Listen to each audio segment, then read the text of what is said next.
Hello everyone, in this video I will show you how to make labels in Google Docs. First, open Google Docs in your web browser and sign in to your Google account. Once you are signed in, you can either create a new document or open an existing document where you want to add labels. After that, go to the top menu and click on Extensions. From the drop-down menu, select Add-ons, then click on Get Add-ons. A new window will open with the Google Workspace Marketplace. In the search bar, type Print Labels Label Maker. When it appears in the results, click on it. Then click the Install button. It may ask you to sign in again. Choose your Google account and continue. After that, it will ask for permission to access and edit your documents.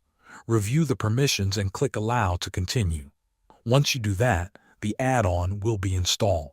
Now go back to the Extensions menu. You will see Label Maker in the list. Click on Label Maker, then select Open. The Label Maker panel will open on the right side of your screen. Next, select a template. There are many options available, such as Avery US Letter A4. Choose the template that matches your label paper. After selecting the template, click on Create Labels. You can now add your text and images to the labels. Once everything looks good, click on Open Document from the Label Maker add-on. A new document with your labels will open. Finally, click on the print icon at the top of the page and print your labels. Thanks for watching.